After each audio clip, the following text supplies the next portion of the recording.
Bonsoir, bonsoir à toutes et à tous. Bienvenue, c'est Sens Public, votre rendez-vous quotidien de débats, de chroniques et de reportages. 90 minutes, de grands thèmes et l'analyse de nos invités experts pour nous éclairer sur l'actualité. C'est ce que je vous propose tous les soirs, du lundi au jeudi à 18h et 22h sur Public Sénat. Avec au sommaire de ce 28 novembre, Michel Barnier qui tente de sauver son budget et son gouvernement. Il cède aux pressions du Rassemblement national, mais aussi d'autres partis politiques et relance à l'augmentation des taxes sur l'électricité. Elle devait faire rentrer 3,4 milliards d'euros dans les caisses de l'État. Cela sera-t-il suffisant pour calmer la surenchère du parti Le Peniste? Combien d'économies seront finalement réalisées dans ce budget? Comment l'Europe et les marchés financiers vont-ils réagir?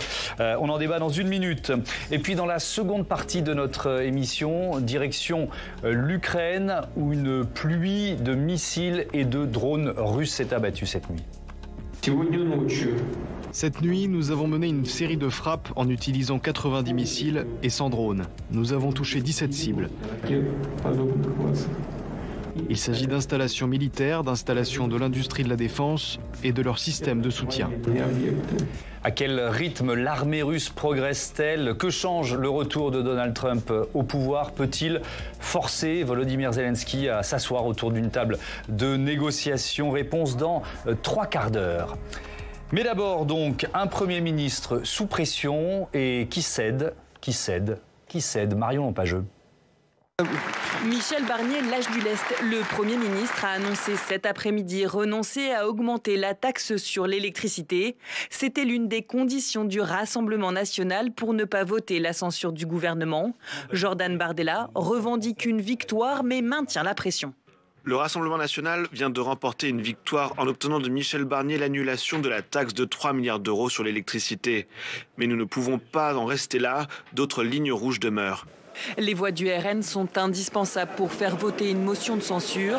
Depuis 2 jours, le gouvernement et les députés du socle commun n'ont cessé d'alerter sur la tempête financière qui s'abattrait alors sur la France. Marine Le Pen, je crois qu'elle mettrait le pays dans une grande et grave difficulté. Elle le sait parfaitement, c'est peut-être ce qu'elle recherche au fond. Le chaos. Le chaos politique, le chaos budgétaire, c'est-à-dire qu'au fond, un pays sans budget, sans boussole, un pays qui est attaquable, y compris sur les marchés financiers. Pour faire tomber le gouvernement, les voix de la gauche sont aussi nécessaires. Le gouvernement met la pression sur le Parti socialiste pour qu'il se désolidarise de ses alliés du NFP. Démarche infructueuse pour le moment. Il y a encore eu hier une rencontre entre Michel Barnier et les présidents des groupes socialistes. Ils ont fait leurs propositions. Aucune n'a été retenue. Donc la conséquence, s'il y a du 49.3, c'est qu'il y aura une motion de censure. Et cette motion de censure, vous la voterez, François Hollande? Je la voterai. Il faut attendre lundi pour voir si le budget de la sécurité sociale est adopté ou non par 49.3 et si la gauche dépose une motion de censure. Verdict en milieu de semaine prochaine pour savoir si le gouvernement Barnier obtient ou non un sursis. Voilà, Michel Barnier peut-il sauver sa tête? On en débat avec Bruno Cotrez, bonsoir. Bonsoir. Vous êtes chercheur au CEVIPOF, enseignant à Sciences Po. Stéphane Vernet, bonsoir. Bonsoir. Bienvenue à vous aussi, éditorialiste politique, rédacteur en chef délégué de la rédaction de Ouest France à Paris. Vincent Couronne, bonsoir. Bonsoir. Bienvenue, chercheur en droit public et directeur du média Les Surligneurs. Sophie Dravinel, bonsoir Sophie, bonsoir. Éditorialiste politique. Cette information qui est vraiment l'information majeure de la fin d'après-midi, donc cette interview au Figaro, vous l'avez vu, du Premier ministre Michel Barnier qui annonce qu'il ne va pas finalement augmenter les taxes sur l'électricité. Alors il faut rappeler quand même que c'était la fin du bouclier énergie qui avait été annoncé. C'était pas des taxes supplémentaires. Bref, je rappelle ça parce que quand même c'est un peu passé sous silence depuis quelques heures. Le Rassemblement national parle d'une victoire pour Marine Le Pen, Bruno Cotrez. Il faut rappeler que c'était pas les seuls à réclamer cette mesure déjà. On peut peut-être commencer par là. Oui, effectivement, c'était pas les seuls. On imagine que du côté de la gauche, on trouve que la soupe est un peu amère à avaler parce que finalement, pour le moment, c'est vrai que le Rassemblement national, par la voix de différents députés, dit ben voilà, on est arrivé à faire plier le Premier ministre. Et c'est vrai que Marine Le Pen, en communiquant beaucoup au cours des derniers jours sur la ligne rouge et notamment la question du pouvoir d'achat, bah, effectivement, aux yeux de l'opinion, elle apparaît comme plutôt bien placée pour revendiquer cette cette victoire, au fond. Alors, du côté du Rassemblement national, ça a ouvert l'appétit. Hein. Ils ont un cahier de doléances qui est important. Hein. Il n'y a pas que la question du pouvoir d'achat, les déremboursements médicaux, l'indexation des retraites, la baisse des charges patronales en compensation. Enfin, voilà. Donc, on se demande si effectivement ça suffira pour satisfaire le Rassemblement national. Quelque chose me dit que non. Ah oui, on peut rajouter tour de vis migratoire et pénal, et voilà. puis il n'y a pas beaucoup de propositions de recettes supplémentaires, ça aussi. Voilà, du côté. Je vous rappelle qu'on parle d'un budget du côté du budget qui est en très fort français à l'Union européenne. Enfin voilà, il y a tout un catalogue assez important du côté du RN. Ouais. Cette taxe sur l'électricité, elle devait rapporter 3,4 milliards d'euros. Stéphane Vernet, bon. C'est un renoncement, un de plus. Dans mes titres, je disais, il cède. Et il cède, sauf que ça garantit pas grand-chose. On se pose la question d'un Michel Barnier qui sauve ou pas sa tête avec ce type de réaction. Non, il ne sauvera pas sa tête avec ce type de réaction, pour plusieurs raisons. D'abord, là, ce dont on discute la semaine prochaine, c'est du projet de loi de finances sur la sécurité sociale, le budget de la Sécu, le PLFSS. L'électricité n'a rien à voir avec le PLFSS, c'est dans le PLF. Et donc sur PLFSS, on le rappelle, sécurité sociale, PLF, donc le budget de... Les lignes rouges ont été rappelées par Bruno Cotresse à l'instant, les trois grandes lignes rouges qui ont été posées par le Rassemblement national, qui a redit en début d'après-midi qu'en l'État, il ne voterait pas ce budget. Et donc, on peut s'attendre à ce qu'effectivement, de toute façon, on sait qu'il y aura un 49-3 à l'issue de la séance. Ce n'est pas possible autrement. Sinon, le budget de la Sécu ne sera pas voté. Et on repart dans une nouvelle première lecture, etc. Enfin... Donc voilà, c'est pas impossible, mais c'est quelque chose de très compliqué et de difficilement concevable. Donc on sait que ça va se terminer par un 49-3. La France Insoumise a redit, répété, martelé qu'elle déposera une motion de censure à cette occasion. Donc ils le feront. Voilà, et donc il faut 48 heures, il faut attendre 48 heures pour que la motion de censure soit examinée. Donc mercredi, potentiellement, le gouvernement Barnier tombe. Oui, on a revu, là, vous y avez fait référence l'un et l'autre, la réaction de Jordan Bardella, le président du Rassemblement national, avec effectivement cette histoire de ligne rouge. Vincent Couronne, moi j'ai l'impression d'un cercle vicieux dans lequel est tombé le Premier ministre aujourd'hui. Disons qu'il n'a pas de majorité à l'Assemblée nationale et il est face à des partis politiques qui jouent leur propre jeu dans un système majoritaire où, en cas de nouvelle élection, chacun en fait veut accéder à Matignon. Donc forcément, il est soumis à ce jeu-là qui fait qu'il y a une instabilité et qui fait que tous les jours, le vent peut tourner en fonction des stratégies de tel ou tel parti. Encore une fois, parce qu'il n'y a pas de coalition, il n'y a pas de contrat de gouvernement sur lequel en fait un gouvernement peut s'appuyer sur une majorité à l'Assemblée nationale avec un programme précis vers lequel on va. Oui, le socle commun n'est ni un socle ni commun, quoi. Oui, il porte très très mal son nom. Exactement. En réalité, il n'est que là pour faire en sorte de ne pas essuyer une motion de censure, en tout cas pour l'essuyer le plus tard possible. Ouais. Sophie ? Oui, et de fait, dans son entretien au Figaro, il ne fait que défendre sa position sans avoir d'outils autres que d'essayer de convaincre les Français. Il le dit, je suis le président de tous les Français et le pas Premier seulement ministre le Premier ministre. Pardon, ça c'est dans ses rêves. Mais on pourra parler de son ambition présidentielle évidemment. plus tard, si vous le souhaitez. Non, de fait, le Premier ministre de tous les Français et pas du microcosme parisien. Donc il dénonce un peu des manœuvres politiciennes qui pourraient être faites contre lui en prenant les Français et surtout les parlementaires à témoin en disant regardez votre responsabilité si vous nous faites tomber. Alors, on l'interroge sur le fait de savoir s'il est dans le catastrophisme pour empêcher de tomber. Et lui, il répond dans cet entretien que non, il y a un vrai risque, un vrai risque un vrai risque économique. Et alors, ce qui est intéressant, c'est qu'il se projette aussi dans l'hypothèse de la chute de son gouvernement. De devoir dire au revoir en disant que, voilà, je cite, je veux garder l'image d'un honnête homme patriote et européen qui sert dignement son pays. Alors, il ne dit pas qu'il va partir, etc., mais c'est une question, si jamais vous deviez partir, quelle image souhaiteriez-vous que les Français gardent de vous ? C'est quand même en 48 heures, on a eu le président de la République qui, dans des propos à l'occasion d'une remise de médaille à Elisabeth Borne, disait « ce gouvernement va tomber plutôt qu'on le pense ». Et là, on a un Premier ministre qui commence à commenter son propre départ. Bruno Cotresse, on parle souvent de prophétie autoréalisatrice, on est un peu dans cette mécanique-là. D'ailleurs, nous, journalistes, on y participe aussi. Mais bien sûr, c'est ça qui est assez incroyable, parce qu'au fond, on a eu ça du côté du RN et de Marine Le Pen, qui progressivement, plus elle affirme aux yeux de l'opinion je vais censurer, plus au fond la probabilité de le faire devient importante. C'est compliqué de faire marche arrière. Elle se lie elle-même à son propre discours, ce qui veut dire que pour qu'elle ne le fasse pas, le prix a beaucoup augmenté. Ouais. Et donc effectivement, on voit bien que la question de la non-augmentation, plus exactement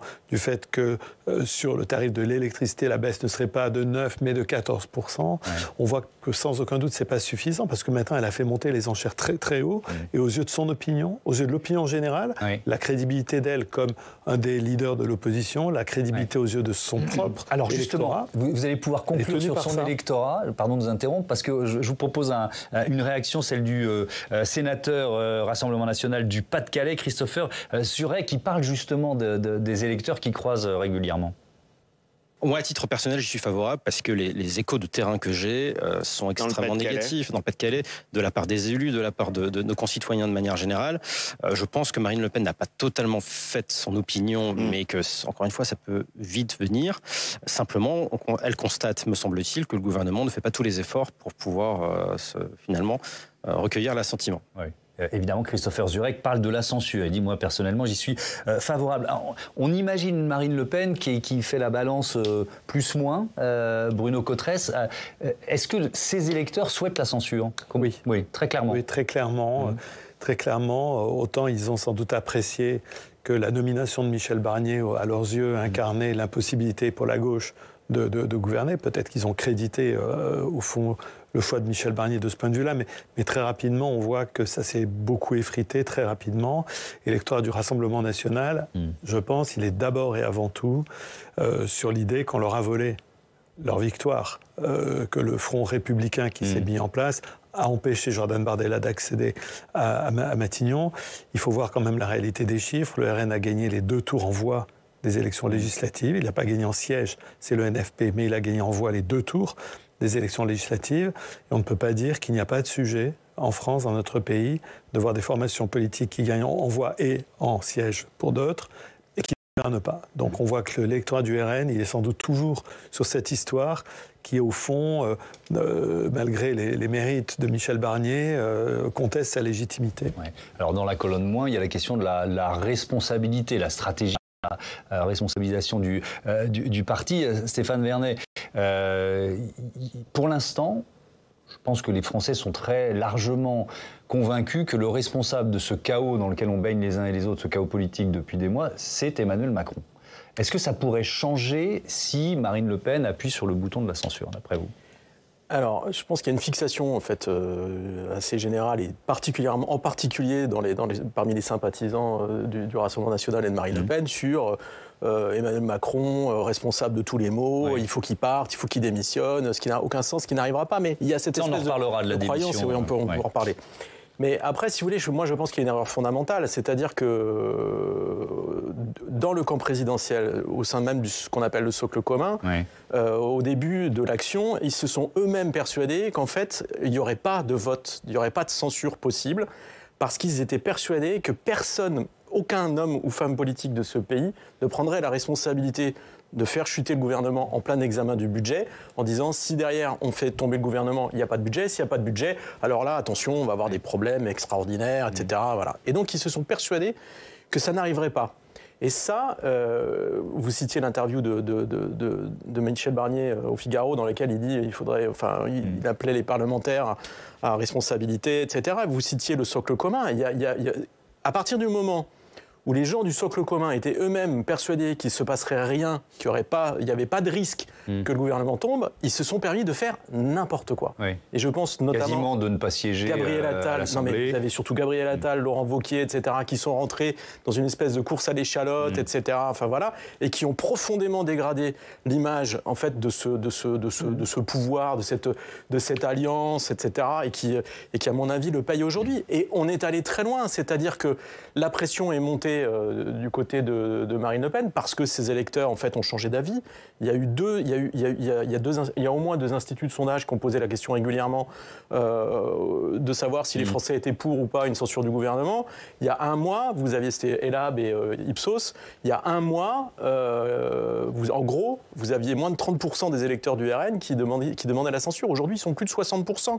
L'opinion s'est retournée. Le procès qui a été fait à Marine Le Pen aussi, enfin, sur les assistants, l'affaire des assistants parlementaires, je pense qu'a joué aussi dans cette perspective où les gens se sont dit on lui fait un mauvais sort, etc. Donc il faut faire tomber ce gouvernement. Tout ça s'additionne. Elle-même est allée très loin dans les demandes ou les revendications. Elle a fait une espèce de catalogue.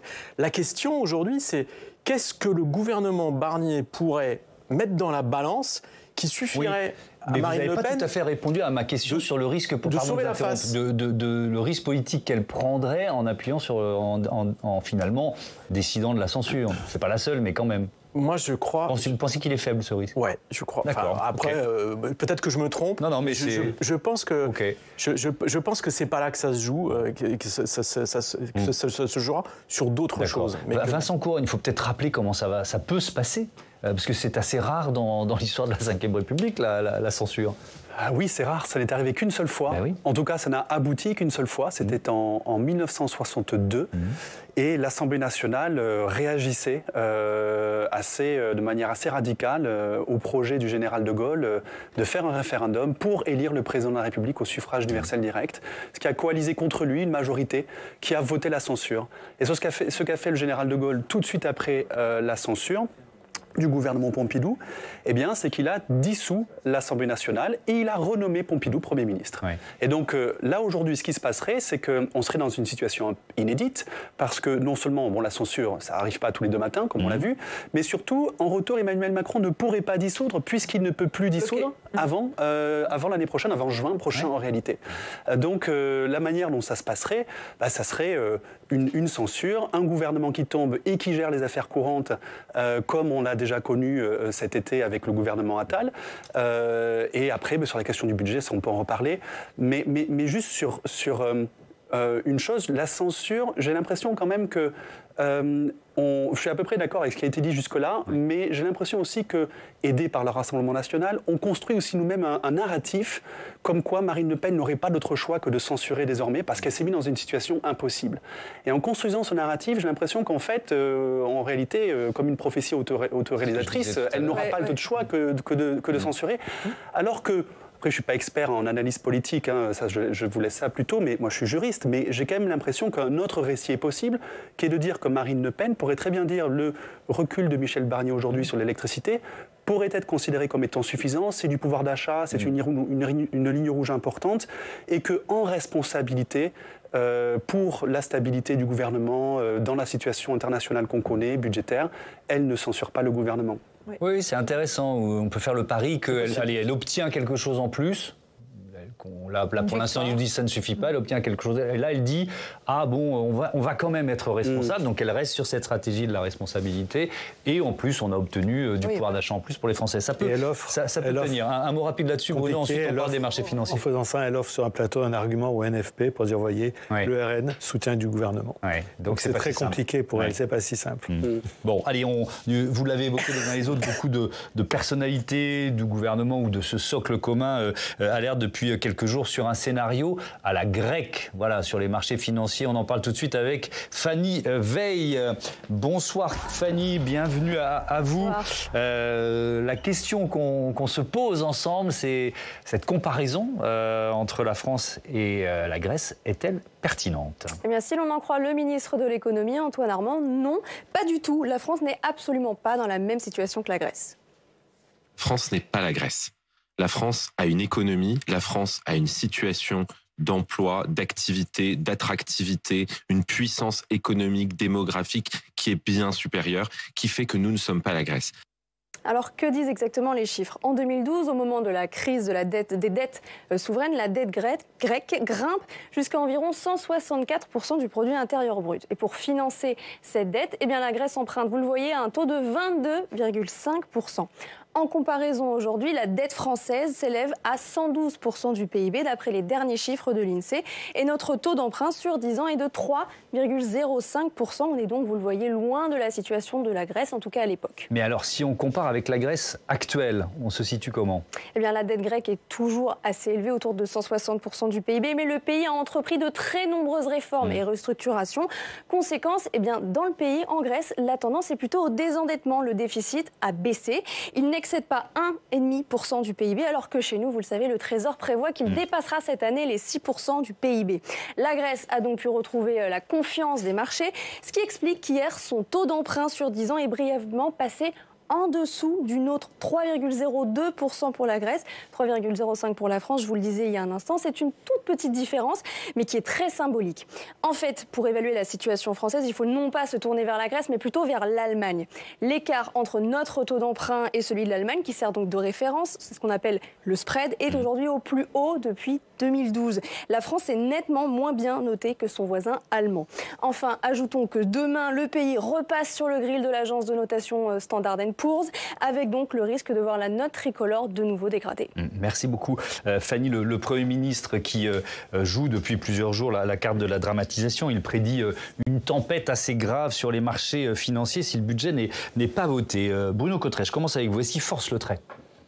Oui, il force le trait parce qu'on comprend dans sa situation qu'on veuille dramatiser et aussi parce qu'il veut incarner la posture de celui qui connaît les données, qui dit la vérité. Rappelons-nous dès sa prise de fonction, dès sa première prise de parole à l'Assemblée nationale, la présentation de son discours de politique générale, il dit « je vais dire la vérité », dire la vérité sur la réalité des comptes. Il faut que la France regarde en face cette vérité. Donc Michel Barnier continue cette trajectoire au fond de communication de se présenter à la fois comme celui qui veut incarner le bon sens, la conciliation. Il dit qu'il écoute tout le monde et qu'il faut voir la vérité en face et qu'il est temps de sonner d'après lui la fin de la récré en France. Oui, mais en même temps, il cède. Il cède semaine après semaine. Alors évidemment, il est sous pression multiple. Voilà. De ceux qui sont censés le soutenir. Ce qui est un peu inquiétant, je dirais que c'est... Enfin, pas inquiétant. D'abord, ce qui est un peu paradoxal, c'est qu'on présente le tableau de manière extrêmement dramatique. Et donc, on peut ne pas très bien comprendre après pourquoi on fait des concessions si la situation est si dramatique que ça. Ça n'est pas simple à expliquer. Par contre, ce qui est un peu inquiétant, c'est si tout ceci conduisait à ce que dans un an, rendez-vous dans un an, et dans un an, on est toujours autour de 6%. Donc on aurait fait tous ces sacrifices, on aurait demandé aux Françaises et aux Français des efforts, de cotiser plus, de renoncer à certains remboursements, et on serait pratiquement dans la même situation. Si ça arrivait, c'est absolument dramatique pour le pays. Absolument dramatique. Ça veut dire que la descente aux enfers sur la crédibilité de la parole publique serait mais apocalyptique. Apocalyptique. Donc je pense que là, il faut vraiment, de ce point de vue-là, qui nous explique bien où on va aussi. C'est-à-dire, maintient-il que nous avons une capacité dans un an à avoir sérieusement réduit la dépense et nos déficits. Parce que si tel n'est pas le cas, alors là, en termes de gestion de l'opinion publique, ça ne sera vraiment pas simple. Oui. Fanny Veil parlait de l'écart entre les taux d'emprunt français et allemands à 10 ans. La France, c'est 3,05, on l'a vu. L'Allemagne, c'est 2,21. Le plus large écart depuis 12 ans. Stéphane Vernet, on peut peut-être quand même dire un mot de ce qui va se passer là dans les prochaines heures, dans les prochains jours. C'est-à-dire la France, dans le collimateur des agences de notation, il y a une décision qui est attendue. Alors il y a deux cas de figure. Il y a soit le budget qui est rejeté, soit il passe, mais alors avec un niveau d'économie ultra faible. Est-ce que c'est pas la même punition? Vous voyez ce que je veux dire? Il ne passera pas avec un niveau d'économie ultra faible. Quand même, à force de céder. Il peut y avoir. Non, mais je vous rappelle qu'il y a quand même 60 milliards d'efforts qui sont programmés. 40 milliards d'économies et 20 milliards de recettes supplémentaires. Si ce n'est pas 60 milliards, mais 55 milliards ou 50 milliards d'efforts, ça reste quand même un effort considérable. Oui. Et la problématique autour de la réaction des marchés financiers, tout est affaire de confiance. Oui. Et pour l'instant, si vous voulez, on est encore dans un registre où la confiance est là.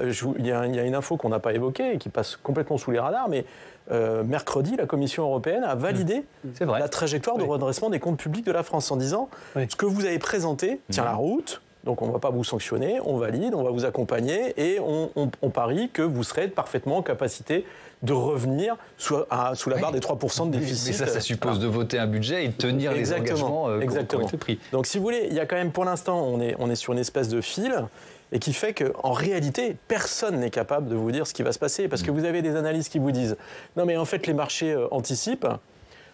Donc ils ont bien vu qu'on était dans une situation économique, budgétaire très défavorable et c'est pour ça que nos taux d'intérêt ont déjà remonté.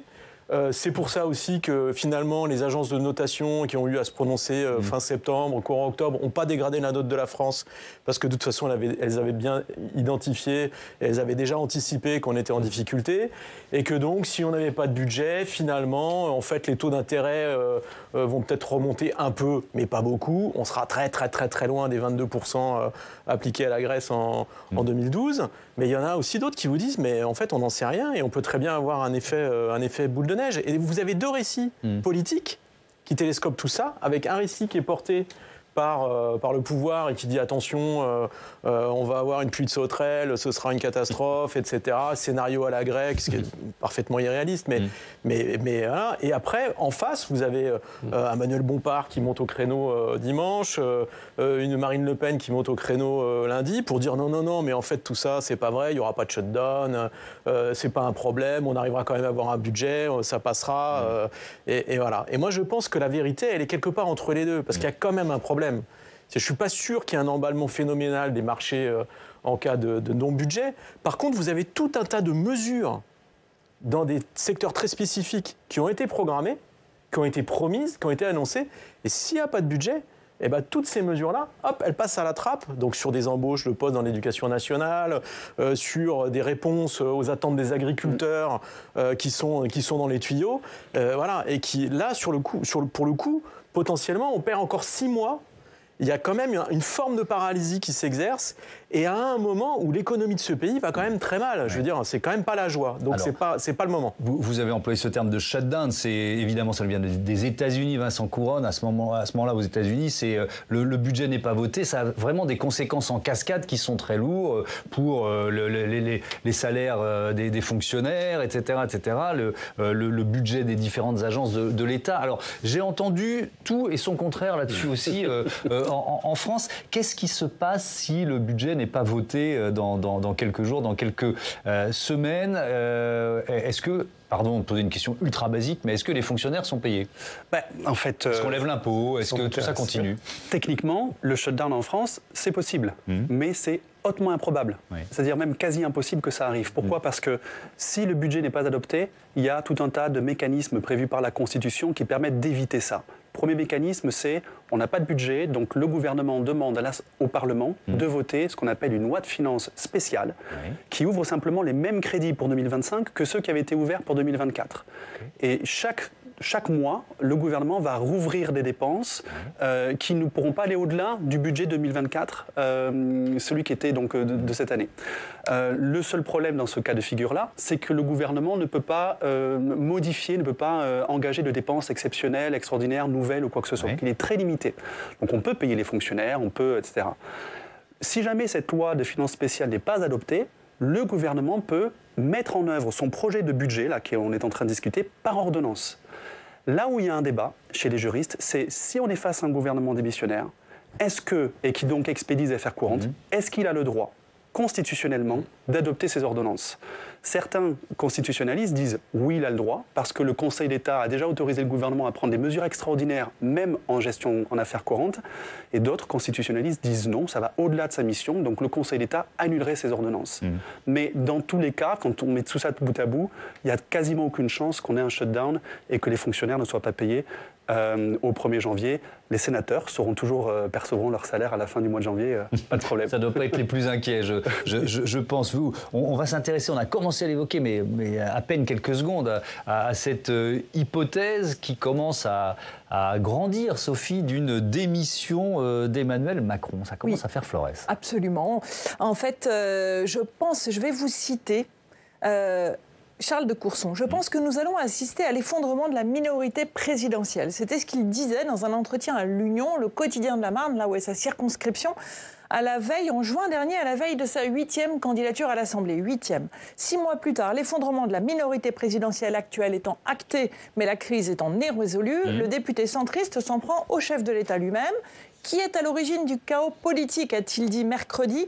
C'est bien le président de la République lorsqu'il a fait cette dissolution que même ses propres amis n'ont pas comprise. Il l'a dit sur LCI. Et sans hésiter, il s'est exclamé quand il y a une crise politique, qu'est-ce que faisait le général de Gaulle? Lui, il a eu le courage de démissionner. On peut appeler ça, c'est un appel assez direct. Ah oui, au moins, et une hypothèse que seuls, jusqu'ici, les extrêmes populistes de droite ou de gauche avaient en tête et souhaitaient explicitement, ouvertement. Elle a été effectivement assez brusquement posée sur la table. Et c'est pas n'importe lequel des députés, puisque Charles de Courson est respecté rapporteur du budget. Et à le temps d'organiser la présidentielle, on serait déjà en juillet. Donc le nouveau président devra dissoudre immédiatement l'Assemblée, selon lui, pour tenter d'obtenir la majorité, le Graal désormais. Oui, alors dans cet appel à une démission du président de la République, il n'est pas tout seul. Non, il n'est pas resté seul et étonnamment, c'est le maire LR de Meaux, donc figure de la droite, Jean-François Copé, qui est aussi monté au créneau le même jour sur BFM TV avec ces mots. On est tous victimes de cette dissolution qui ne ressemble à rien et dont on paye tous les jours le prix. Il a expliqué, jugeant que la solution pour lui, c'était pour résoudre le problème, une nouvelle élection présidentielle. On se demande si Copé aurait un candidat à présenter. En tout cas, c'est ce que s'est demandé l'ancien président socialiste François Hollande sur France Inter ce jeudi, très surpris et très hostile à l'idée d'une présidentielle dans l'état où est le monde, dans la situation où est le pays, avec les marchés qui nous surveillent. Mais après tout, Emmanuel Macron lui-même, Thomas, avait évoqué cette hypothèse. C'était en 2019. Est-ce que vous vous en souvenez, au milieu d'un débat avec des intellectuels en pleine nuit? C'était après le débat dit la crise des Gilets jaunes. Oui. Et Emmanuel Macron avait dit le président de la République ne devrait pas pouvoir rester en poste s'il avait un vrai désaveu en termes de majorité. Et il l'avait affirmé, fustigeant ceux de ses prédécesseurs qui n'avaient pas tiré les conséquences politiques d'un revers électoral.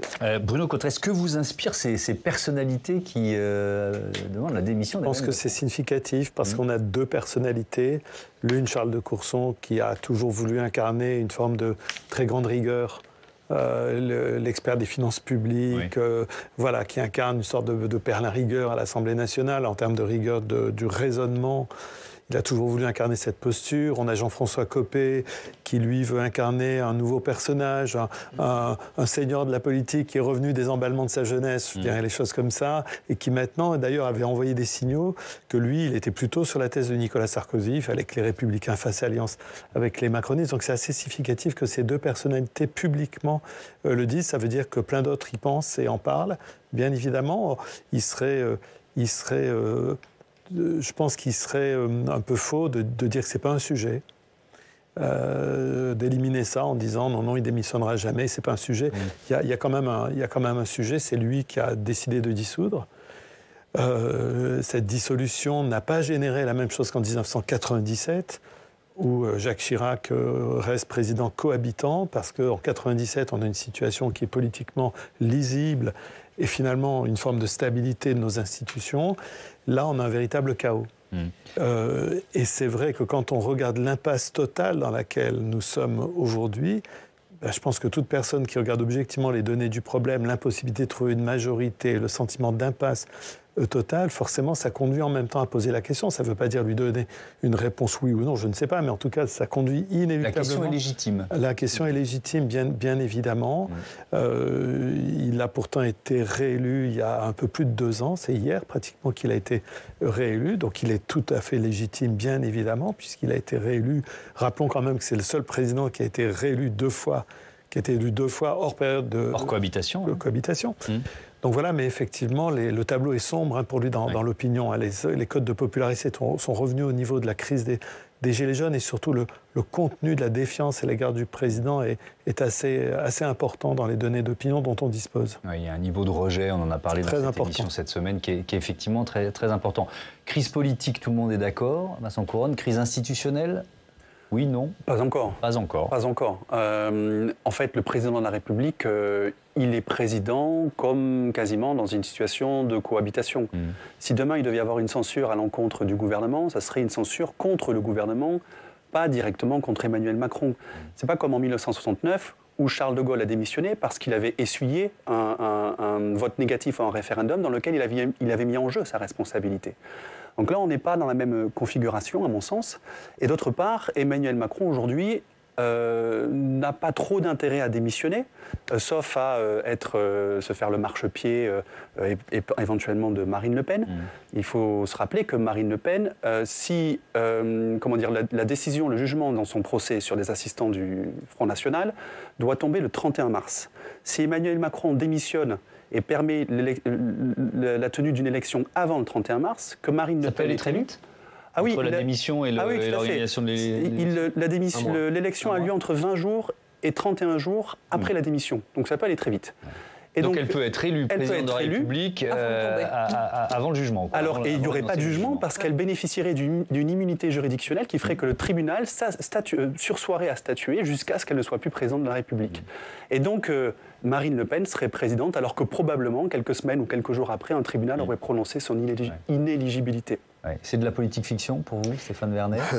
Oui et non, c'est un scénario à la Trump, quelque part. Oui, c'est vrai que ça fait penser à ça. Je pense qu'il y a une partie des soutiens et de l'électorat de Marine Le Pen qui fait ce calcul-là. Mais je pense que oui, on peut dire que Emmanuel Macron est à l'origine du chaos politique.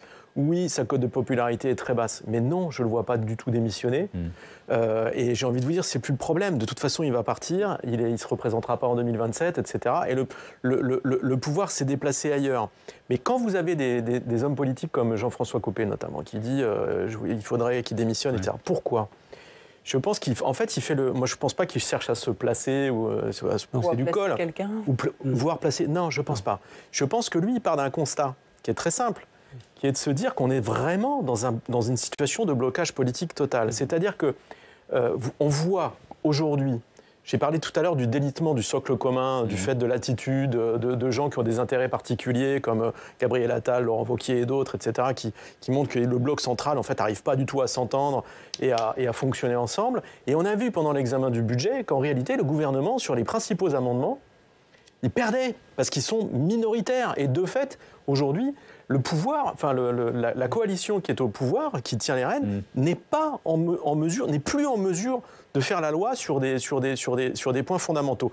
Et le calcul, à mon avis, de Jean-François Copé, c'est de partir de ce point-là, de se dire, on a un Parlement qui n'arrive plus à faire la loi, qui n'arrive plus à dégager des majorités, à gouverner.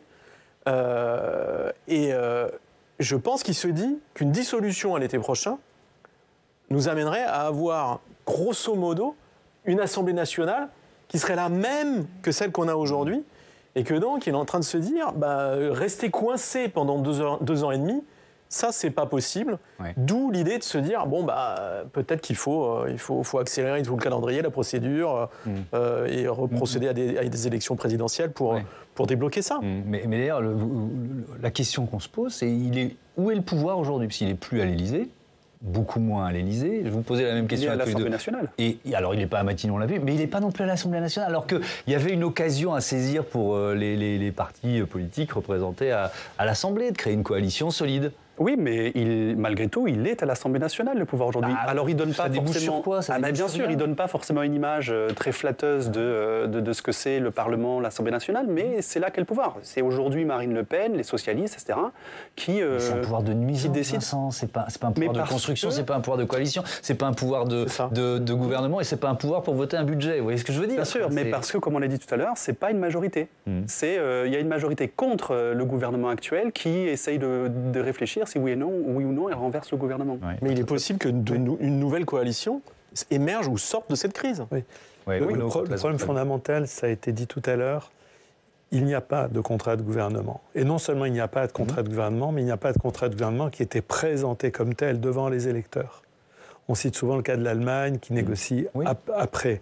Mais on n'a pas le même système politique. Et nous, la clé de voûte, c'est que quand même, aux élections législatives, les républicains et les macronistes ne se sont pas présentés ensemble devant les électeurs en disant voilà ce que nous vous proposons. Alors on peut dire qu'au moins le nouveau Front populaire l'avait fait, mais ils n'ont pas plus de majorité. Voilà, mais ils n'ont pas plus de majorité. Mais je dirais que pour essayer de comprendre cette histoire de l'appel à la démission d'Emmanuel Macron, voilà, ce sont toutes ces variables qui sont derrière, qui sont des variables sérieuses parce qu'elles touchent au sens même de la démocratie. Au sens même de la démocratie, c'est-à-dire où est la légitimité du pouvoir qui gouverne et d'où tient-il son mandat? Y a-t-il un mandat populaire?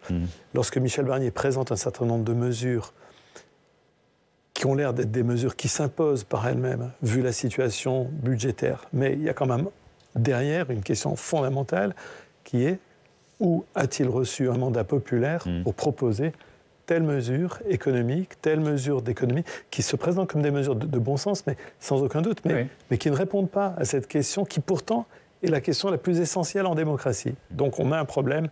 Et effectivement, certains, je pense que je fais la même lecture de la déclaration de Jean-François Copé, au fond, disent, voilà, ça pose directement la question de rebattre les cartes. Alors, on dit beaucoup, et c'est vrai que le Rassemblement national a la possibilité de censurer ce gouvernement, mais on peut se tourner aussi vers le Parti socialiste, qui pourrait lui aussi, éventuellement, sauver ce gouvernement et ce budget, sauf que ça a été tranché très clairement. Jérôme Guedj, le député socialiste, l'a redit aujourd'hui. Ils voteront la censure. Le gouvernement a créé les conditions de sa propre censure. Parce que si on veut sérieusement éviter un 49-3, alors on accepte le compromis. Et on ne dit pas « j'ai raison tout seul ». Quand on est ensemble pour la République, on ne dit pas « on ne touche à rien de ce qui a été fait dans la période précédente par Emmanuel Macron ». Parce que c'est ça, la position de Gabriel Attal, qui a dit « ah non, on ne touche pas aux exonérations de cotisations sociales, ce pognon de dingue, 80 milliards d'euros, qui n'a cessé d'augmenter ces 7 dernières années ». Alors c'était hier soir, en fait, juste après la commission mixte paritaire sur le budget de la sécurité sociale. Donc il y aura censure du PS. Vincent Couronne, ne pas censurer, ce serait quitter le nouveau Front populaire, en fait. C'est cette alternative devant laquelle sont les socialistes aujourd'hui. Oula, moi je suis juriste, je ne fais pas trop de... Si vous voulez, je pose la question à Stéphane Vernet, il n'y a pas de problème. Si je peux refiler la patate chose. Stéphane, votre avis? Moi je veux bien alors, Sophie, dire là-dessus. Non, mais je vous en prie, mais parce que en fait, ce qui se passe, c'est que le NFP est aussi en train d'exploser.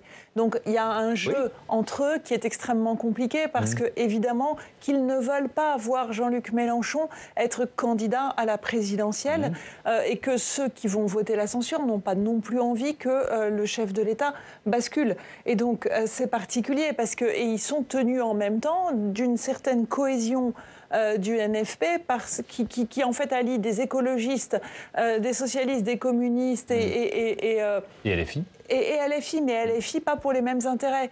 Et donc en fait ils sont bousculés et surtout Jérôme Guedj et beaucoup des socialistes sont convaincus qu'ils auront un autre candidat à la présidentielle que Jean-Luc Mélenchon s'il devait y avoir une présidentielle demain du fait d'une chute du gouvernement et d'un affaiblissement de... Mais que c'est trop tôt pour marquer la coupure, quoi. Oui, c'est trop tôt. C'est une bonne analyse politique. Oui. Merci Sophie. Pardon de vous avoir posé la mauvaise question. Mais je suis sûr que vous voulez réagir l'un et l'autre là-dessus, non, Stéphane. Mais on peut très bien imaginer la chute du gouvernement, Michel Barnier qui soit reconduit au poste de Premier ministre ou pas, et puis un autre travail différent sur le fond. Cazeneuve, parce que Bernard Cazeneuve ou un autre, mais avec la recherche d'une autre coalition autour d'un programme commun, avec 2, 3, 5 grands sujets de réforme sur lesquels ce gouvernement de coalition, d'une vraie coalition très large, se mettent d'accord en disant on suivra ce programme-là et rien que ce programme-là, parce qu'on est capable de se mettre d'accord sur 3 réformes et pas sur le reste. D'accord ? Et vous pouvez très bien imaginer une coalition qui associe les sociodémocrates, les Verts, le PS, le centre, la droite. Mais pourquoi est-ce qu'il n'a pas été possible il y a 3 ou 4 mois, le serait là ? Parce que Emmanuel Macron ne souhaitait pas avoir Bernard Cazeneuve, par exemple. C'était une fausse proposition. C'est ce qu'ils peuvent imaginer. Oui, et puis parce que le nouveau Front populaire n'était pas fracturé comme il l'est aujourd'hui. Et aujourd'hui, il y a une ouverture. Après, une rupture possible. Il y a une rupture possible, mais attention, vous pouvez aussi très bien avoir une espèce de bascule sur la droite, voire avec le Rassemblement national. Retour à l'union des droites. Une union des droites. Il y a plusieurs combinaisons qui sont possibles. Et moi, je pense que politiquement, en tout cas, c'est ça qui est en train de se jouer en ce moment. Ouais. Merci beaucoup. Merci d'avoir participé à ce débat. On voit que le maelstrom politique est toujours aussi confus. Et merci quand même de réussir à trouver des arguments pour nous éclairer, nous ici en plateau, et vous, je l'espère, devant votre téléviseur ou votre ordinateur en suivant ce Sens Public en direct ou en différé. Je vous dis à bientôt sur Public Sénat.